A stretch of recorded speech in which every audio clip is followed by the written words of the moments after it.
Greetings and welcome back to another Perspectives.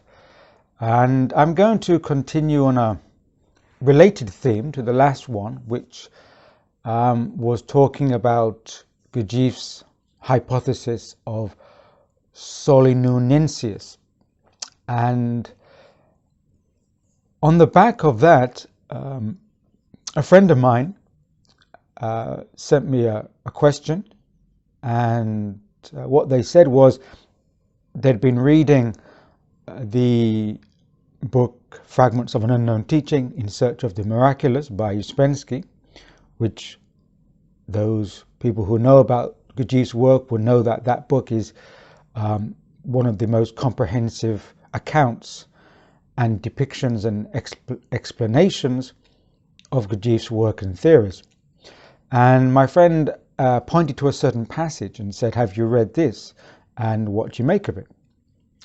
And the passage is a couple of pages talking about conscious forces for and against evolution.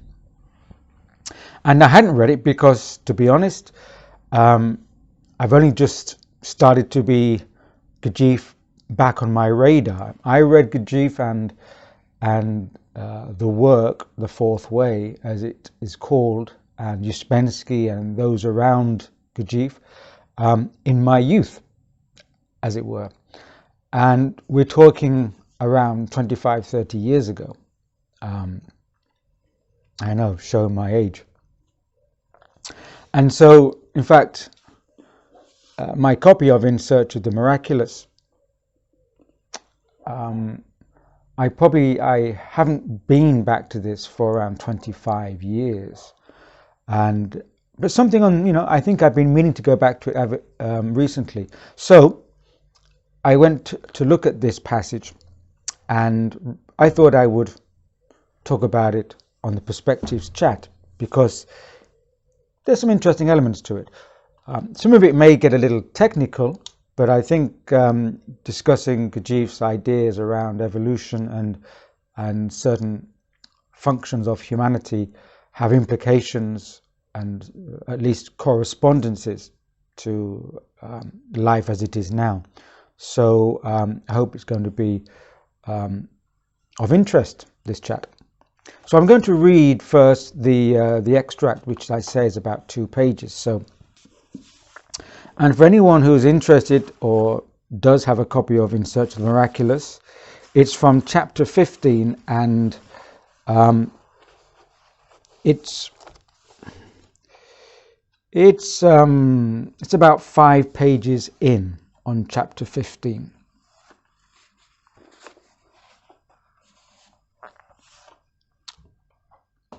Here it goes. Can it be said that there is a conscious force which fights against the evolution of humanity? I asked. From a certain point of view, it can be said, said G. G refers to Gurdjieff. I'm putting this on the record because it would seem to contradict what he said before, namely that there are only 2 forces struggling in the world, consciousness and mechanicalness. It would take a long time to explain, said G, and it cannot have a practical significance for us at the present moment. There are 2 processes which are sometimes called involutionary and evolutionary. The difference between them is the following. An involutionary process begins consciously in the absolute, but at the next step it already becomes mechanical, and it becomes more and more mechanical as it develops. An evolutionary process begins half consciously, but it becomes more and more conscious as it develops. But consciousness and conscious opposition to the evolutionary process can also appear at certain moments in the involutionary process. From where does this consciousness come?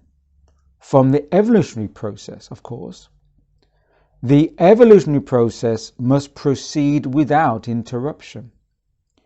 Any stop causes a separation from the fundamental process.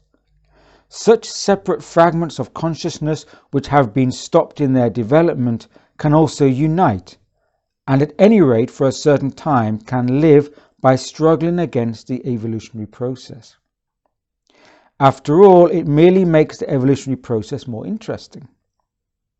Instead of struggling against mechanical forces, there may, at certain moments, be a struggle against the intentional opposition of fairly powerful forces, though they are not, of course, comparable with those which direct the evolutionary process. These opposing forces may sometimes even conquer. The reason for this consists in the fact that the forces guiding evolution have a more limited choice of means. In other words, they can only make use of certain means and certain methods. The opposing forces are not limited in their choice of means, and they're able to make use of every means, even those which only give rise to a temporary success. And in the final result, they destroy both evolution and involution at the point in question. But as I have said already, this question has no practical significance for us. It is only important for us to establish the indications of evolution beginning and the indications of evolution proceeding. And if we remember the full analogy between humanity and man, it will not be difficult to establish whether humanity can be regarded as evolving. Are we able to say, for instance, that life is governed by a group of conscious people? Where are they? Who are they? We see exactly the opposite, that life is governed by those who are the least conscious, by those who are most asleep. Are we able to say that we observe in life a preponderance of the best, the strongest, and the most courageous elements? Nothing of the sort. On the contrary, we see a preponderance of vulgarity and stupidity of all kinds. Are we able to say that aspirations towards unity, towards unification, can be observed in life? Nothing of the kind, of course. We only see new divisions, new hostility, new misunderstandings. So that in the actual situation of humanity, there is nothing that points to evolution proceeding. On the contrary, when we compare humanity with a man, we quite clearly see a growth of personality at the cost of essence. That is, a growth of the artificial, the unreal, and what is foreign, at the cost of the natural, the real, and what is one's own. Together with this, we see a growth of automatism. Contemporary culture requires automatons, and people are undoubtedly losing their acquired habits of independence and turning into automatons, into parts of machines. It is impossible to say where is the end of all this, and where the way out, or whether there is an end and a way out. One thing alone is certain, that man's slavery grows and increases. Man is becoming a willing slave. He no longer needs chains. He begins to grow fond of his slavery, to be proud of it. And this is the most terrible thing that can happen to a man. Everything I have said till now, I have said about the whole of humanity.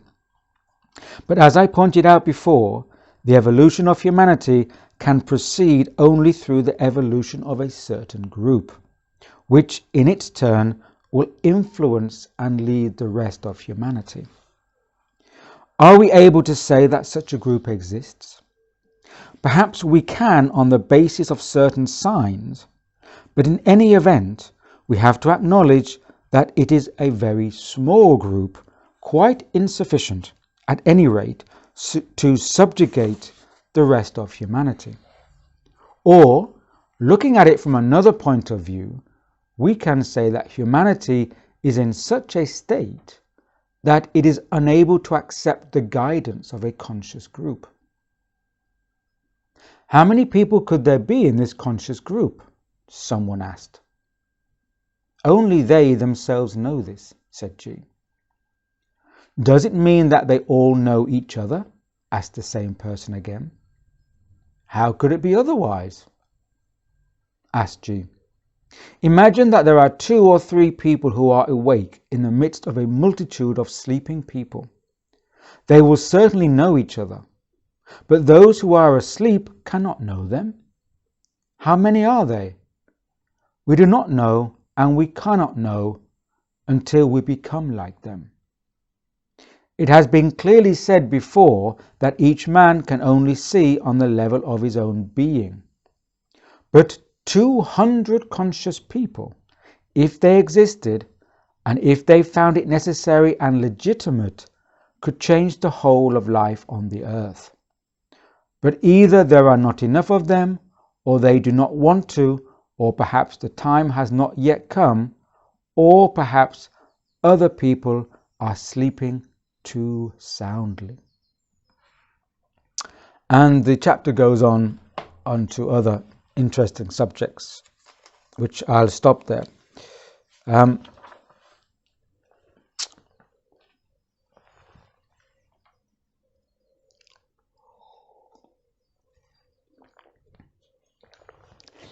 Food for thought.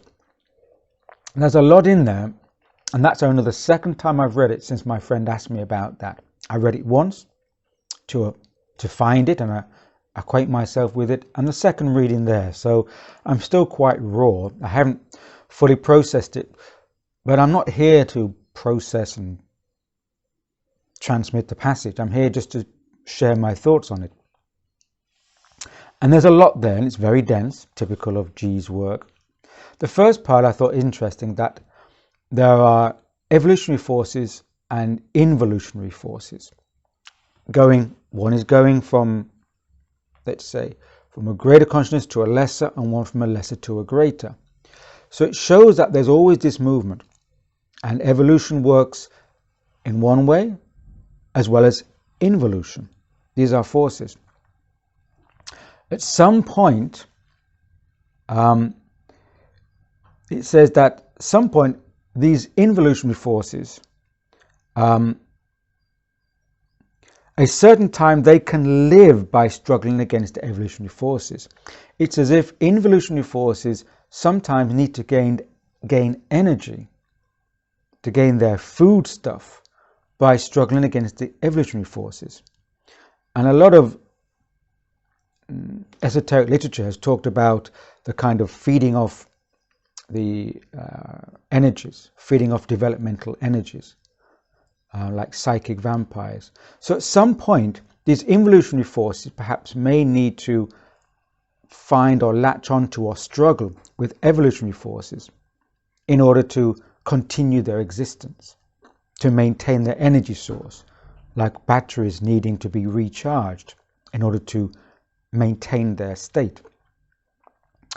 And G said, well, at all times, evolution is struggling against mechanical forces,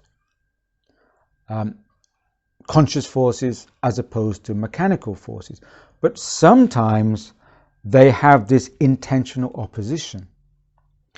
But interesting how he frames it. He says, that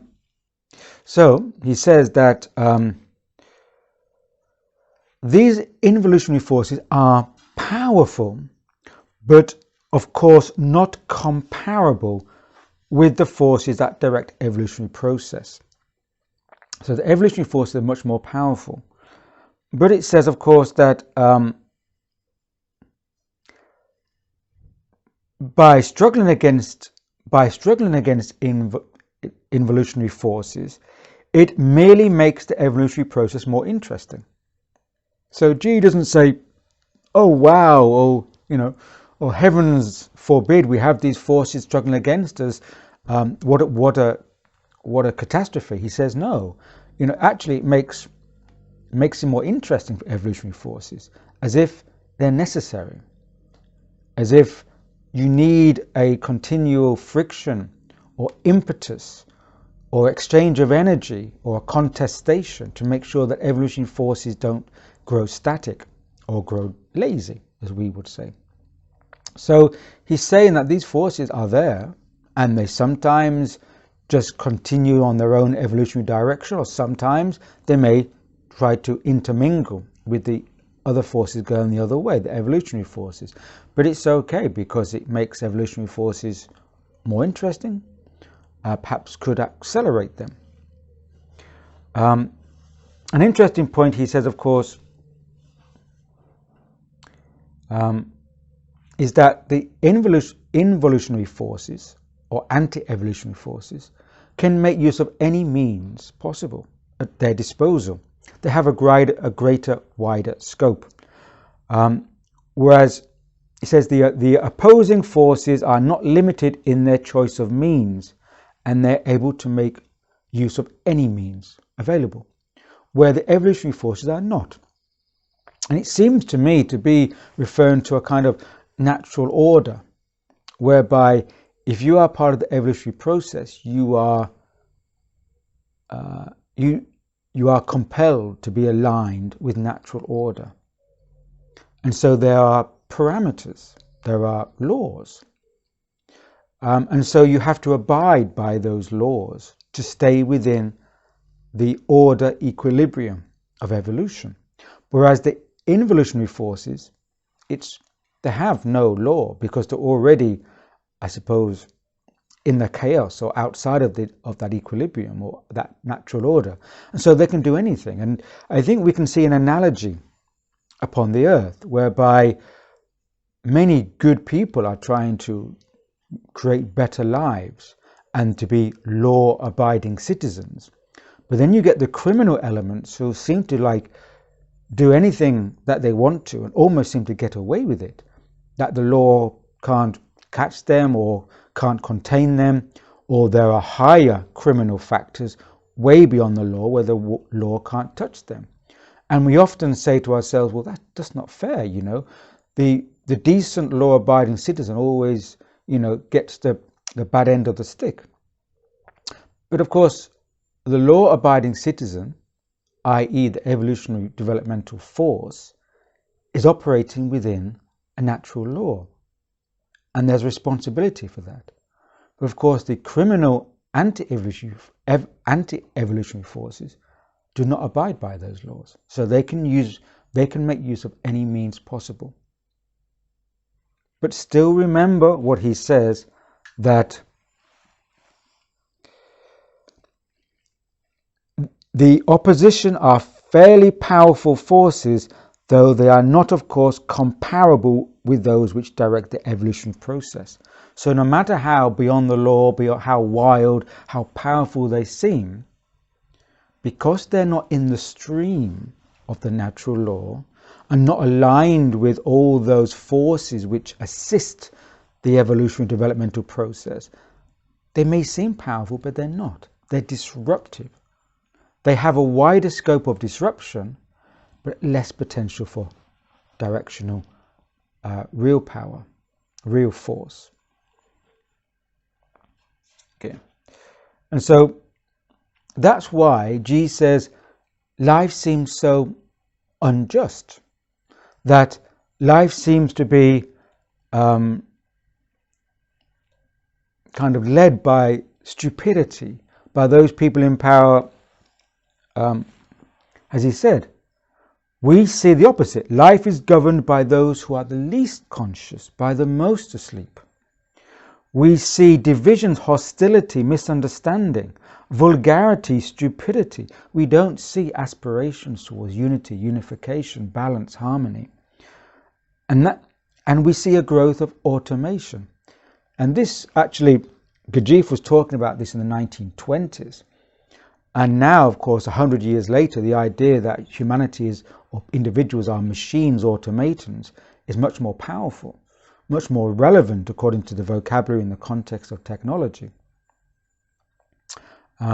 So we see that, on the contrary, we see life being so mechanical. We see vulgarity, stupidity, misunderstandings, all these things. And so it makes us believe or think or conclude that the evolutionary forces are not present, they're not operating. And then G says again, but on the contrary, there are these conscious forces. they're just not in preponderance, which he means they're just not in dominance, or they're not dominantly visible, because conscious force, to be functional, to be operative, doesn't need to be dominant. And it works, perhaps functions more efficiently when it's not visible or dominant, because it doesn't have to play through all these contestations. Because when you're a dominant force, you're on the world stage, let's say, you have to deal with all these aspects. And so he says, on the contrary, conscious groups exist. Conscious people exist. They're just not part of the preponderance, the dominance. These are, what we see is the mass, but it's the superficial mass. It's the mass which works through personality, which tries to dominate through personality, not through essence. But there's a much more subtle force, a much more powerful force, which works through essence, works through conscious people or conscious forces, but we don't see operating in life, which probably means it's more effective because it doesn't have any, doesn't have to deal with a lot more distractions or attention. And that's why G says that often humanity is at a point where it cannot accept the guidance of a conscious group. So this conscious group has to work below the radar. But they exist and they know each other, they recognize each other, but we don't recognize them. And at certain times they operate in different ways. It may be that the time is not right for them to make a certain operation upon the earth.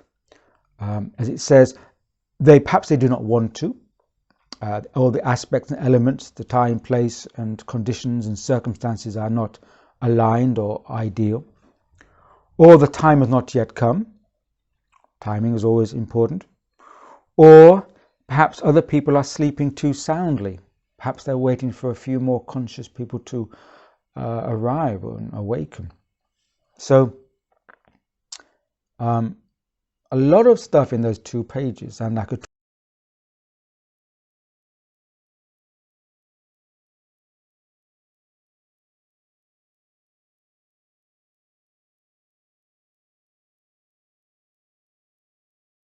talk more on that, but I think I've done enough for now without going into too much technicalities. So how does that apply to life now? Well, if we see the contestation of forces now, it means that yes, we are seeing these anti-developmental, involutionary forces, but they're part of cosmic processes.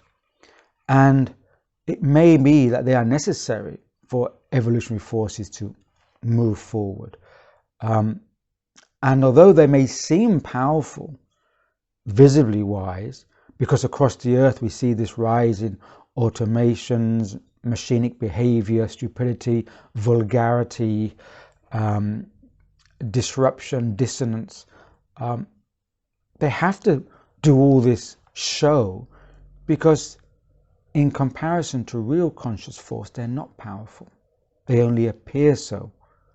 But there are conscious forces operating under the radar, and these forces understand each other, and perhaps you and I and other people can do our little bit by being a little bit more conscious of our lives, trying to step back from personality and be in our essence a bit more than perhaps we are. And these aspects to align ourselves not with the disruptive involutionary forces, but to give a signal that out there that we are doing our best to align with developmental, positive, conscious forces. So, I hope it hasn't been too technical, and perhaps for some people that's maybe an introduction to Gurdjieff's work. So, thanks for bearing with me. I think I'll leave it there. No more to be said for now. Stay sane, stay grounded. Until next time. Cheers.